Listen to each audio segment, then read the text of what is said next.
Hi guys, today we will be working on a few Mother's Day projects. We will paint 8 patterns to warm up.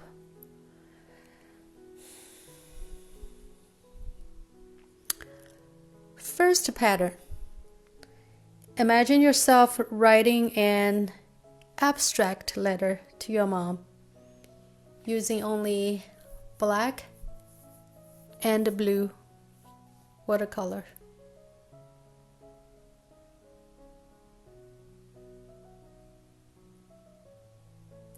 Second pattern is just rows of arrows. A simple way to warm up your hand, to get your mind moving, going.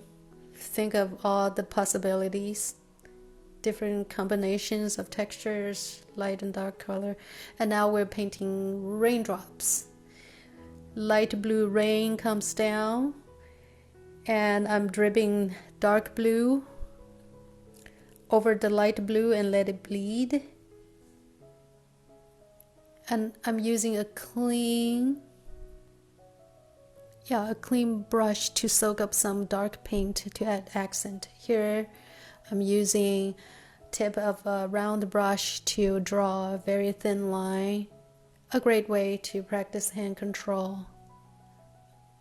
Next pattern is just a fun, simple watercolor floral design. Blue accent over wet gray base layer.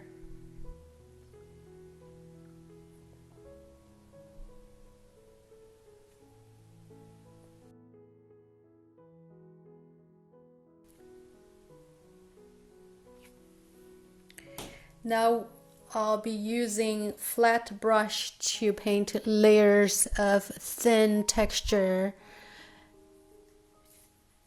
and then some accent texture on top. Here's another textured background. I'm using round brush to do cross hatching. Well, first straight thin lines, then cross hatching after that. As texture on top. Just another option. Playing with lines and textures.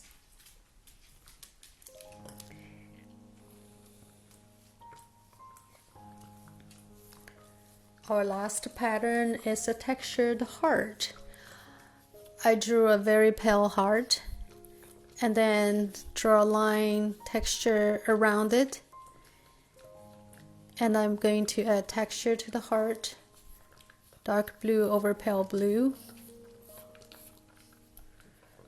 Oops. The bottom layer is too wet.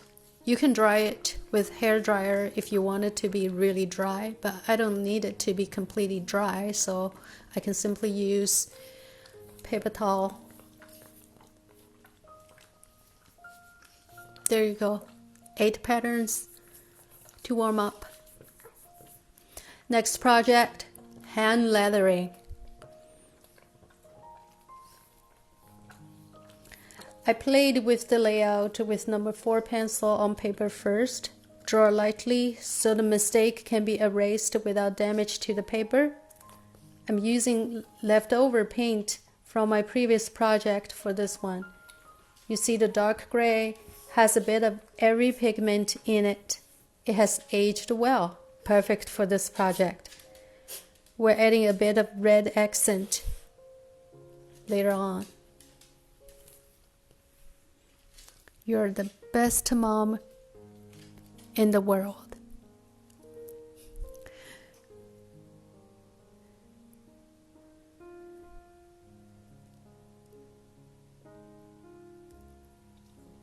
So it's all dark gray. Yeah, now I'm adding a little bit of red accent just to emphasize best mom. Our third project is a simple hydrangea blossom. Think of the single hydrangea blossom as a ball made of tiny little flowers. First, We establish the light source coming from top left, and we want the top left part of the ball to be lighter than the lower right part of the ball in general. And the darkest area, the core shadow, is roughly in the middle.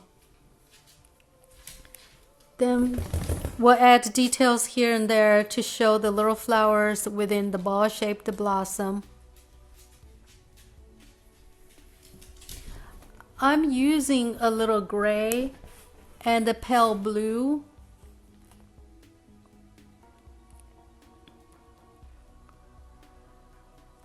Because some little flower aged more than the other, and the color is less saturated.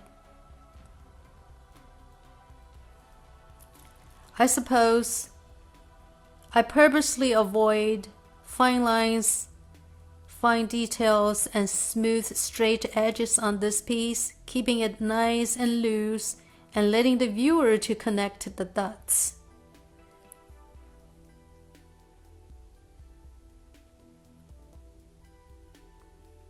The fourth one is a painting of Flamingo Mom.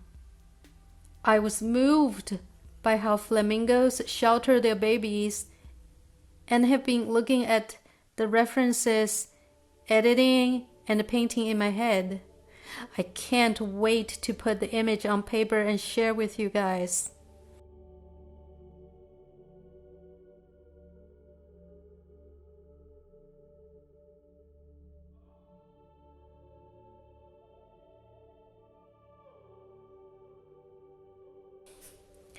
I was planning to paint the sky gray, as if Mom Flamingo is sheltering her baby from the nasty weather. Gray sky. Depressing. So I changed my mind. I want to use hopeful blue instead of depressing gray. I paint gouache over watercolor to make the change. Of course, the flamingos in the background are practicing social distancing.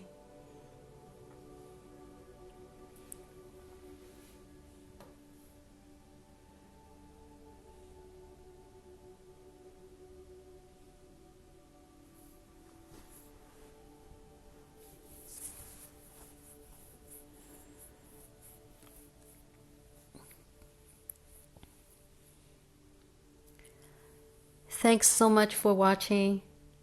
If you liked the video, please click like and subscribe to my channel. See you next time.